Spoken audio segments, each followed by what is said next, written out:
በስመ አብ ወወልድ ወመንፈስ ቅዱስ አሐዱ አምላክ አሜን። እድን ዘንድ ምን ማድረግ ይገባኛል? የሐዋርያት ሥራ ምዕራፍ 16 ቁጥር 30። የአስተርእዮ አንድ ቲዩብ ቤተሰቦች እንደምን አላችሁ? እንደምን ቆያችሁ? በያላችሁበት ሰላም እግዚአብሔር ይብዛላችሁ። አምላካችን እግዚአብሔር ስለዚች ዕለትና ሰዓት ክብርና ምስጋና ለእርሱ ይሁን። እድን ዘንድ ምን ማድረግ ይገባኛል? መልእክቱ ለሌሎችም እንዲደርስ ላይክና ሼር በማድረግ እንድትጀምሩ፣ አዳዲስ የሆናችሁና ሰብስክራይብ ያላደረጋችሁም ሰብስክራይብ እንድታደርጉ በአክብሮት አሳስባለሁኝ። ይህንን ጥያቄ ያቀረበው አንድ የወህኒ ጠባቂ ሲሆን ዛሬም ድረስ የብዙዎች ጥያቄ እንደሆነ የቀጠለ መሆኑም ይታወቃል። ምናልባት ለአንዳንዶቻችን የተለመደ ቃል ብቻ ሊመስለን ይችላል። ነገር ግን የተለመደ ብቻ አድርገን ልናየው የሚገባ አይደለም። ምክንያቱም አንድ ሰው ሕመም ያለበት ሰው ለሕመሙ ተገቢውን መድኃኒት ተገቢውን ፈውስ እስካላገኘ ድረስ ጥያቄው የሚቀጥል ነው። በመንፈሳዊ ሕይወታችንም ቢሆን እንደዚሁ እንደሆነ መታወቅ አለበት። የብዙዎች የዕለት ተዕለት ጥያቄ መሆኑን ሁላችንም በአንድም በሌላም መንገድ የምናየው የምንሰማው ጉዳይ ነው። የሰው ልጅ የተፈጠረው ለዘላለማዊነት ስለሆነ ጥያቄው ደግሞ ለዘላለም መዳን ለዘላለም ሕይወት እንደመሆኑ መጠን ተገቢ መሆኑ ይታወቃል። ጠቢቡ ሰሎሞን ዘላለምነትን በልቡ ሰጠው እንዳለው ለዘላለም ሕይወት የተፈጠረ ሰው ዘላለምነትን በውስጡ በልቡ የያዘ ሰው ስለ መዳኑ መጠየቁ ተገቢ ነው። ከዚህ የተነሳ እድን ዘንድ ምን ማድረግ አለብኝ የሚለው የማያቋርጥና የሰው ልጆች ሁሉ ተገቢ የሆነ ጥያቄ ስለሆነ ይህንን ብዙዎች ሲጠይቁት የምንሰማው እውነት ነው። ለዚህ ደግሞ ተገቢውን መልስ የምናገኘው ከቃሉ መሆኑን እንገነዘባለን። ሰሞኑን አንድ ሰው በስልክ የጠየቀኝም ብዙ ጊዜ ኃጢአቴን ለንስሐ አባቴ እናዘዛለሁ፣ በተለያዩ መንፈሳዊ ቦታዎች ሁሉ ሄጃለሁኝ። እንደዛም ሆኖ ኃጢአት ከመስራት ነፃ መሆን አልቻልኩም። ከነ ኃጢአቴን እንዳልሞት ምን ማድረግ ይሻለኛል የሚል ነበር። ለዚህ ጥያቄ መነሻ የሆነው ደግሞ በእኔ የተዘጋጀውን የነፍስ አባትና የነፍስ ልጅ የመሆን ምስጢር ለስድስተኛ ጊዜ የታተመውን መጽሐፍ አንብቦ በዛ ውስጥ ያለውን ሀሳብ መነሻ አድርጎ ነው የጠየቀው። ስለዚህ ሁላችንም ስለ ነፍሳችን መዳን የሚያሳስበን ሁላችንም ተገቢውን ጥያቄ ተገቢውን መልስ እስክናገኝ ድረስ መጠየቃችን ተገቢ ነው። ለእንዲህ አይነቱ ጥያቄ ተገቢውን መልስ እስክናገኝ ድረስ እግዚአብሔር እስኪያሳርፈን ድረስ ጥያቄው የበርካቶች እንደሆነም መታወቅ አለበት። የተነሳንበት ርዕስ ለእነዚህ ሁሉ ጥያቄዎች መልስ ነው። የሐዋርያት ሥራ ምዕራፍ 16 ከቁጥር 16 ጀምሮ ያለው ክፍል የሚያስረዳን ሐዋርያው ጳውሎስና ሲላስ በአገልግሎት እያሉ አንዲት የሟርት መንፈስ ያለባት እየጠነቆለችም ለጌቶቿ ብዙ ትርፍ የምታስገኝ ሴት ሐዋርያው ጳውሎስ በላይዋ ላይ ያለውን ክፉ መንፈስ በኢየሱስ ክርስቶስ ስም አዝሃለሁ በማለት እንዲወጣ በማድረጉ ከጠንቋይዋ ብዙ ትርፍ ያገኙ የነበሩት ጌቶቿ ጳውሎስንና ሲላስን ይዘው ጎተቷቸው፣ ደበደቧቸው፣ በገዢዎች ፊት አቅርበው ከተማችንን እያወኩ ነው በማለት አሳሰሯቸው ይላል። በታሰሩበት ወህኒ ግን የእግዚአብሔር ድንቅ ስራ በዛ በታሰሩበት ተገለጠ። እነዚህ ሰዎች የእግዚአብሔር ሰዎች የእግዚአብሔር አገልጋዮች መሆናቸውን በዛ ስፍራ ላይ አንድ ድንቅ ነገር ተከሰተ። ሐዋርያት ሥራ ምዕራፍ 16 ጀምሮ እስከ 30 ያለውን ስናነበው የምናገኘው ይህንን ታሪክ ነው።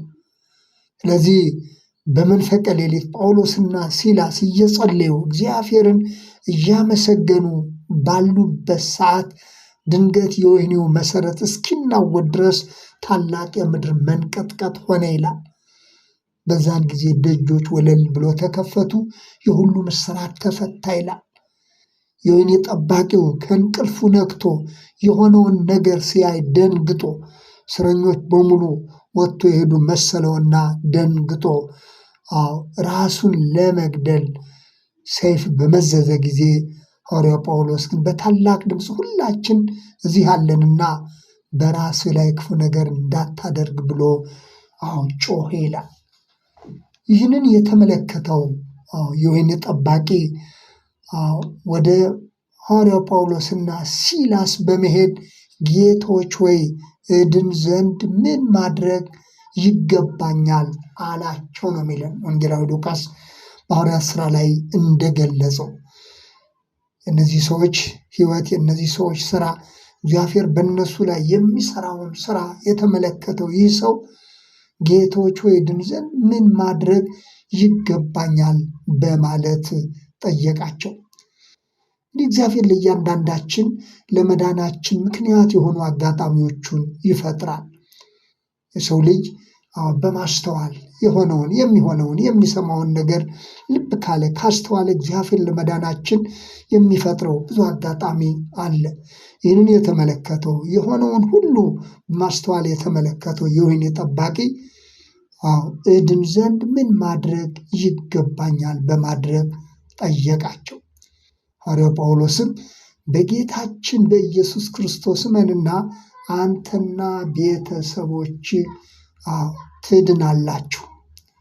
እነዚህ ሐዋርያት በጌታችን በኢየሱስ ክርስቶስ ስም እመንና አንተና ቤተሰቦች ትድናላችሁ አሉት ይላል። በመቀጠልም ለእርሱና በቤቱም ላሉት ሁሉ የእግዚአብሔርን ቃል ነገሯቸው። እንግዲህ ለጥያቄው የተሰጠው መልስ ይኸው ነው። በኢየሱስ ክርስቶስ እመንና አንተና ቤተሰቦች ትድናላችሁ። ሲቀጥል ደግሞ የእግዚአብሔርን ቃል በቤቱ ሁሉ ላሉት ለቤተሰቦቹ ሁሉ የእግዚአብሔርን ቃል ነገሯቸው።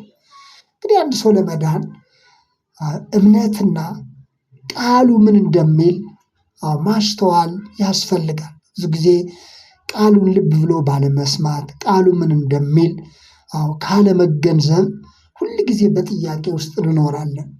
እምነትና ቃሉ የተሳሰሩ ናቸው። አንድ ሰው አምናለሁ በሚለው እምነቱ ውስጥ ቃሉ ምን እንደሚል ካልተገነዘበ ካልተረዳ ጥያቄው እንዳለ ይቀጥላል ማለት ነው። ከዚህ በኋላ እርሱም ቤተሰቦቹም ሁሉ ተጠመቁ፣ በእግዚአብሔርም ስላመኑ ከቤተሰቦቹ ሁሉ ጋር ሐሴት አደረገ ነው የሚለው። አሁን ለጥያቄው መልሱ ነው የተሰጠው። በኢየሱስ ክርስቶስ እንዲያምን እንደገና ደግሞ እምነት ምን እንደሆነ የሚያስረዳውን የእግዚአብሔርን ቃል ማስተማር ነበር የእነዚህ ሐዋርያት ድርሻ። ሰውየውም ከነ ቤተሰቦቹ ቃሉን ሰማ፣ አመነ፣ ተጠመቀ ነው የሚለን። እድን ዘንድ ምን ማድረግ ይገባኛል በሚል ላቀረበው ጥያቄ የተሰጠው መልስ ይህ ነው። በኢየሱስ ክርስቶስ ማመን፣ ቃሉ ምን እንደሚል በተገቢው ሁኔታ ማወቅና መማር ወሳኙ የመዳን ጉዳይ እንደሆነ ሐዋርያት ይህንን እውነት ለዚህ ሰውና ለቤተሰቦቹ ሁሉ ነገሩት። እንዲያምን እንዲድን ምክንያት ሆኑለት። በብሉይ ኪዳን የነበሩት እንኳ ሳይቀሩ አምኖ ሞቱ ነው የተባለው። አምኖ ሞቱ። ዕብራውያን ምዕራፍ 11 ቁጥር 13 ላይ እንደተገለጸው የተሰጣቸውን የተስፋ ቃል በእምነት ተቀበሉት፣ አላዩትም፣ ነገር ግን አምኖ ሞቱ በተስፋ።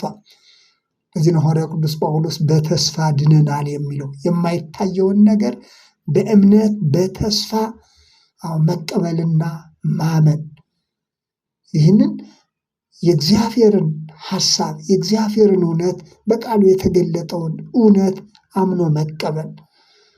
በዚህን ጊዜ በመንፈስ ቅዱስ የሆነ መንፈሳዊ እውነት በሕይወታችን ይገለጣል ማለት ነው። ሐዋርያው ጴጥሮስም በእንዲህ አይነት ሁኔታ ነበር ጥያቄ ላቀረቡለት ሰዎች የመለሰላቸው። የሐዋርያት ሥራ ምዕራፍ 2ን ስናነብ የምናገኘው ይህንን ነው። ሐዋርያት እያስተማሩ ባሉበት ሰዓት ብዙ ሰዎች በሐዋርያት ትምህርት በሰሙት ቃል ልባቸው ተነካና ምን እናድርግ ብለው ጠየቋቸው ይላል። ምን እናድርግ ብለው ጠየቋቸው። መጀመሪያ ሐዋርያት የሚያስተምሩትን ትምህርት ልብ ብለው ሰሙ፣ ተከታተሉ። ከዛ በኋላ ምን እናድርግ ብለው ጠየቋቸው። እነርሱም ንስሐ ግቡ፣ ኃጢአታችሁም ይሰረይ ዘንድ እያንዳንዳችሁ በኢየሱስ ክርስቶስ ስም ተጠመቁ የሚል መልስ ነው የሰጧቸው። ሐዋርያው ጴጥሮስ ድምፁን ከፍ አድርጎ ለዛ ለጠየቀው ሕዝብ ቃሉን ሰምቶ ትምህርቱን ሰምቶ ልቡ ተነክቶ ምን እናድርግ ብሎ ለጠየቃቸው ሕዝብ የሐዋርያው የጴጥሮስ መልእክት ንስሐ ግቡ፣ ኃጢአታችሁም ይሰረይ ዘንድ እያንዳንዳችሁ በኢየሱስ ክርስቶስ ስም ተጠመቁ፣ የመንፈስ ቅዱስንም ስጦታ ትቀበላላችሁ፣ የተስፋው ቃል ለእናንተና ለልጆቻችሁ ጌታ አምላካችንም ወደ እርሱ ለሚጠራቸው በሩቅ ላሉት ሁሉ ነውና በማለት መለሰላቸው። የሐዋርያት ሥራ ምዕራፍ 2 ከቁጥር 37 እስከ 39 ተገልጾ የምናገኘው ነው። እንግዲህ እያንዳንዱ ሰው የመዳን ጥያቄው መልስ ያለው ይኸው ነው። ማመንና መዳን፣ እንደ ቃሉ የሆነ እምነት፣ እንደ ቃሉ የሆነ መዳን። ነገር ግን ብዙ ሰው ለመዳን ጥያቄ ያቀርባል እንጂ ቃሉ ምን እንደሚል ለመስማት ፍላጎት የለውም።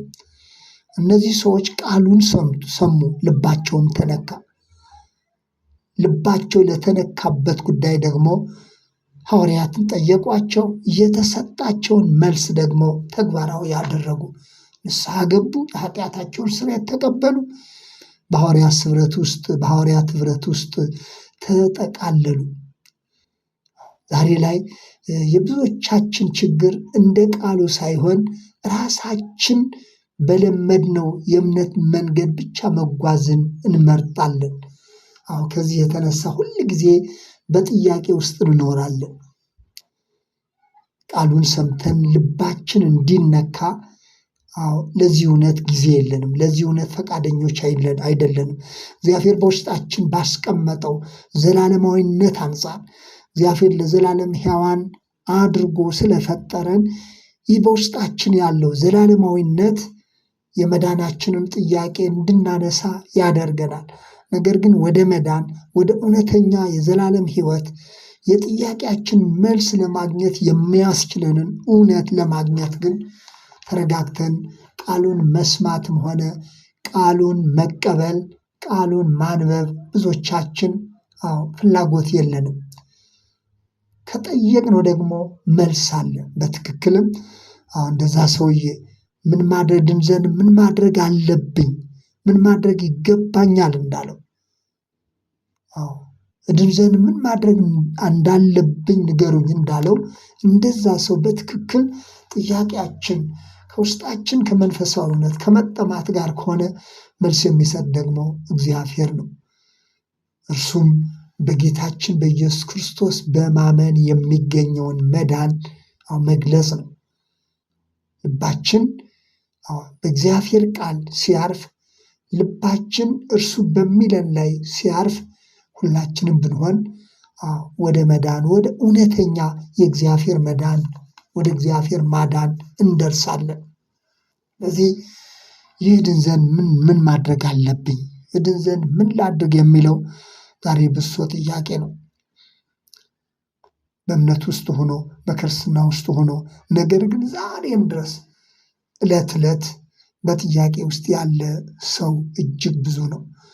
ስለዚህ ለጥያቄያችን መልስ ሆኖ የተሰጠው እየተሰበከ ያለው 2000 ዓመታትን ቤተክርስቲያን እየሰበከች ያለችው በኢየሱስ ክርስቶስ በማመን የሚገኘውን መዳን ነው።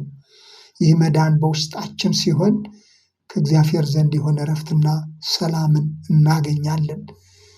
የወህኒው ጠባቂ ቃሉን ሰማ፣ በኢየሱስ ክርስቶስ ስም አመነ፣ ተጠመቀ።